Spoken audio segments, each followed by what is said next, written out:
Bonjour à tous, j'espère que tout va bien pour vous. En tous les cas, bienvenue à notre Zoom hebdomadaire.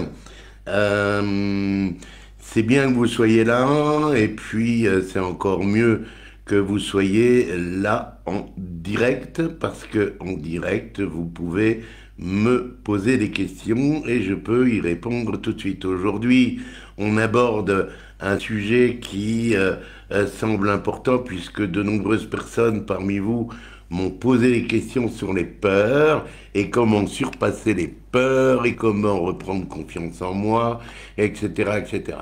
Alors, la peur. La peur, je la comprends. On peut la comprendre. Notamment lorsque on peut avoir peur par rapport à une situation physique. Si tu sautes en parachute, tu peux avoir peur. À ce moment-là, qu'est-ce que tu vas faire? Eh bien, tu vas t'amener une assurance. C'est-à-dire que au lieu de sauter avec un parachute, tu sauteras avec deux parachutes. C'est une assurance. Si tu montes sur un câble à 10 mètres de hauteur, eh bien, pareil, tu vas calmer ta peur grâce à une assurance. Cette assurance, c'est un anneau d'encordement, un mousqueton qui te tient à un câble. Et si tu chutes, eh bien, tu es retenu dans le vide pour pas t'écraser par terre. La peur physique est compréhensible. La peur physique peut nous amener une certaine sécurité et nous oblige à nous amener vers une certaine sécurité. Et la peur physique, elle est bonne. Par contre, peur, les peurs qui ne sont pas physiques, je dirais qu'elles n'ont pas de raison d'être. Si vous voulez décider de vivre, si vous avez décidé d'être l'acteur de votre vie, eh bien ces peurs-là, il faut les surpasser pour pas passer à côté de la vie. J'ai déjà entendu des gens dire mais j'ai peur de lui dire que je l'aime. J'ai peur de prendre contact avec lui. J'ai peur de parler. Alors il faut peut-être arrêter un petit peu parce que si vous avez décidé de prendre les rênes de votre vie en main, vous devez être un gagnant. Et être un gagnant, c'est quelqu'un d'indestructible, c'est quelqu'un d'inarrêtable. Est-ce que vous êtes ce gagnant? Le gagnant de votre vie en tous les cas. Il n'y a que vous qui pouvez me le dire. Si vous êtes ce gagnant, ben, ces peurs doivent disparaître. Le perdant a toujours peur. Le perdant, pour chaque problème, eh ben, pose toujours des problèmes. Le gagnant lui apporte des solutions aux problèmes. Le perdant, lui, a toujours des excuses. C'est pas le bon moment, c'est pas l'heure. J'appellerai plus tard. Le gagnant, il a toujours un plan. Le perdant dit face à un problème, ce n'est pas mon affaire. Le gagnant dit je vais le faire. C'est quelqu'un qui prend les rênes de sa vie en main. Hmm. Bonjour Alex. Ici, on s'aperçoit que les personnes qui ont peur, eh bien, voient toujours un problème, même dans toutes les solutions qu'on peut aborder. Par contre, le gagnant, lui, voit toujours une solution à chaque problème. Et le perdant dit toujours c'est trop difficile. Le gagnant dit si c'est difficile, c'est parfait, parce que c'est certainement réalisable. Et ça va me permettre d'apprendre une bonne leçon de vie. Ça, c'est important. De toute façon, on se rend compte dans la vie que celui qui a peur, celui qui a franchement peur, ben, il abandonne toujours. Est-ce que c'est ça votre vie? Non. Donc n'abandonnez jamais. Un gagnant n'abandonne jamais. Un gagnant se dit que quand les événements sont durs, quand les événements sont difficiles, eh bien un gagnant est plus dur que les événements. Ils sortent ces gens-là de leur zone de confort, ils l'agrandissent, ils agissent pour l'agrandir et gagner en expérience et en compétence. C'est clair. Eh bien, c'est ce que vous devez faire pour surpasser vos peurs. Qu'est-ce que vous avez comme peur? Certains m'ont pas donné l'exactitude de leur peur. Peur de faire un nouveau contact, peur de dire à la personne que vous adorez, que vous l'aimez, peur d'inviter quelqu'un à danser, peur d'inviter quelqu'un comment dirais-je, dans une présentation d'affaires, peur de ne pas être à la hauteur. Alors, peur de ne pas être à la hauteur. Peur de ne pas être à la hauteur de quoi? La personne, elle ne sait pas ce que vous allez lui parler. Elle n'est pas au courant de de la discussion que vous voulez aborder. Donc, peur de ne pas être à la hauteur de quoi? Peur de ce que vont penser les gens, par exemple. Alors là, là, ça me fait un peu rigoler parce que est-ce que vous pensez que vous êtes une personne tellement importante que ça, que tout le monde entier parle de vous? Les gens y pensent ce qu'ils veulent et vous pensez ce que vous voulez. Vous avez quelque chose à dire, vous avez quelque chose à faire, vous le faites à partir du moment où il est dans le bien, à partir du moment où c'est juste, vous le faites. Peur de faire des erreurs. Mais c'est en faisant des erreurs qu'on apprend. Donc, peur de faire des erreurs, je dirais c'est bête. C'est bien de faire des erreurs. Parce que grâce aux erreurs, j'évolue. Grâce aux erreurs, je grandis. Grâce aux erreurs, eh bien, j'acquiers davantage de compétences. Peur de l'opinion des autres. Alors, peur de l'opinion des autres, les autres pensent ce qu'ils veulent. Je ne peux pas avoir peur des opinions des autres à partir du moment où mon opinion, elle, est bien tranchée. Peur de l'échec. Alors, les gens qui ont peur de l'échec sont tout le temps dans l'échec. Ils sont tout le temps dans l'échec parce que, justement, ils ont peur de l'échec. Je voudrais vous rappeler de ce que j'avais dit l'autre jour. Lorsque vous pensez, votre cervelle, vos pensées évoluent à plus de 400 km/h et elles émettent une fréquence de plus de 24 watts. Vous vous rendez compte que vos pensées, votre cervelle est capable de mettre une ampoule en route. Et ces pensées sont captées par les gens qui sont en face de vous. Donc si vous pensez à l'échec, pourquoi les gens vous suivraient ou accepteraient votre proposition ou achèteraient votre produit si vous pensez à l'échec, si vous pensez au refus? Donc arrêtez de penser à ça. Il y a des gens, quelquefois, me disent qu'ils ont peur de perdre un ami, perdre quelqu'un. Alors, peur de perdre quelqu'un. Mais si vous faites quelque chose qui est juste et bon, et qui correspond tout à fait à vos valeurs, si vous perdez cette personne, c'est que cette personne n'était pas dans vos valeurs. C'est clair. Donc, si vous la perdez, eh bien c'est presque bien finalement. C'est presque mieux. Alors qu'est-ce qu'on a comme symptômes des peurs? Il y a plein de symptômes qui prouvent que vous avez peur. Cherchez des excuses par exemple. Alors là il faut comprendre, les excuses ne sont pas acceptables. Les excuses ce sont des prétextes.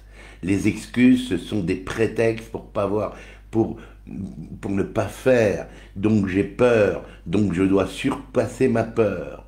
Blâmer les autres, blâmer les circonstances, blâmer les événements, prouve que vous avez peur. Donc, armez-vous.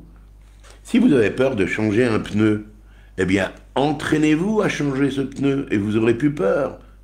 Si vous avez peur de faire le même sport que Alexandre, eh bien, entraînez-vous avec lui. Et puis, à ce moment-là, vous allez avoir un tel entraînement que vous n'aurez plus peur, parce que vous aurez des automatismes. Remettre au lendemain. Alors ça, c'est extraordinaire, c'est bien la preuve, cette procrastination, c'est bien la preuve que j'ai peur. J'ai peur de faire quelque chose. Alors, je manque peut-être de technique, Je manque peut-être de savoir-faire. À ce moment-là, je m'arme dans mon savoir-faire pour avoir des automatismes et je passe à l'action. Alors, il y a des gens qui se justifient 10 fois, 20 fois de ne pas avoir fait quelque chose qu'ils devaient faire. C'est bien la preuve qu'ils étaient dans la peur. La peur pousse à devenir feignant. La peur pousse les gens à avoir une perte de confiance en eux. Et alors là, on n'est pas fier. Donc il faut arrêter la peur. La peur, c'est vous qui vous la fabriquez. La peur, c'est qu'une illusion. La peur, c'est l'imagination qui vous joue des tours. Transformez votre peur en défi. Je dirais risquez l'acceptation, risquez le oui. Agrandissez votre zone de confort. Et à force de faire, vous saurez faire, parce que c'est l'inaction qui tue. C'est pas l'action. Quand les gens font, ils sont bien heureux de faire. Quand les gens font, eh bien, ils sont contents. Parce qu'ils l'ont fait, parce qu'ils ont une belle image d'eux. Alors, pour ça, ça passe par l'attitude, la posture. L'attitude, c'est 3 types d'attitude. L'attitude physique, l'attitude verbale, l'attitude mentale. L'attitude physique, déjà, eh bien, je me mets dans une attitude qui ne met aucun doute dans la tête des autres. Je joue le rôle que j'ai à jouer, le rôle de ma vie, dans le costume de mon rôle. Si mon rôle est d'être coach sportif, je joue mon rôle en costume de sport. Si mon rôle est d'être agent d'assurance, oui, j'aime pas beaucoup ça, mais agent d'assurance, mais je suis dans un costume qui me permet de jouer le rôle de ma vie. Je suis le miroir de ma propre entreprise. Je suis le miroir de moi-même si c'est mon entreprise. Et les gens vont me définir en fonction de mon attitude physique. Les gens vont juger dans les 15 premières secondes par rapport à ma première attitude physique, mais également mes premiers mots. Donc ma communication doit être gestuelle et positive dans mon attitude physique. En ce qui concerne l'attitude verbale, bah là, on vous l'a dit, on vous l'a déjà répété, je pense que vous l'avez lu, n'ayez une attitude verbale que positive, avec des mots affirmatifs, des mots qui n'inspirent aucun doute, mais en revanche qui entraînent des actions, des mots qui ne laissent aucune place pour l'échec. Pensez à une chose, si je critique, les gens détruisent. Si j'ai une attitude où je m'assois, les gens se couchent. Si je porte une remarque sur mon activité négative, les gens détruisent mon activité négative. C'est important d'avoir une attitude verbale qui ne me permet d'utiliser que des mots positifs. Je n'essaye pas les choses, je les fais. D'accord? Vous avez plein de mots négatifs à dégager de votre langage. J'écoutais l'autre jour une personne qui me disait « Tu ne veux pas un peu plus de légumes ?» Bah non, si tu me dis « Tu ne veux pas un peu plus de légumes », j'en veux pas. Ça c'est clair. Les gens ont trop tendance à avoir en permanence des mots négatifs qui sortent de leur langage. Vous devez vous habituer à avoir un langage que positif, que positif. Tout ce que vous sortez de votre cervelle doit être positif et les peurs disparaissent. Après, il y a l'attitude mentale. Ça, c'est clair que la différence est dans la façon de planifier, d'organiser mon pouvoir psychique. J'ai, on le sait tous, 2 contremaîtres en moi. J'ai Monsieur Victoire et Monsieur Défaite. Monsieur Victoire ne m'apporte que des choses positives. Monsieur Défaite, lui, va me faire l'avocat du diable. Il va toujours utiliser le mot si, mais si tu le fais que ça marche pas, et si elle te répond non, et si, etc., etc. Mais ces deux contremaîtres, vous devez garder que Monsieur Victoire est licencié le mauvais. Je sais que 80% des gens sur cette terre ont abandonné leur pouvoir psychique aux masses, aux autres. Ils donnent même leur responsabilité juridique à un maire, à un ministre, à un député, à un président. Ils votent en disant, voilà, je te donne ma vie. Ils ont abandonné leur pouvoir aux masses. Et aujourd'hui, on abandonne son pouvoir de réflexion, d'intelligence, d'imagination, de créativité à une intelligence artificielle. 80% des gens ont décidé de non vivre. En fait, 80% des gens ont décidé de se rendre et de passer à côté de leur vie. Le tout, c'est de savoir si, comme vous êtes là, je pense pas, vous avez certainement décidé de prendre les rênes de votre vie en main et de ne pas laisser les autres mener votre vie et la prendre vous-même en main. Ça fait partie des péchés psychiques mortels. Laisser les autres diriger sa vie au lieu de la mener soi-même. Ou accuser les autres de ses malheurs, de ses malchances, au lieu de regarder son miroir. En regardant les événements, les circonstances de la vie, je vois mon miroir.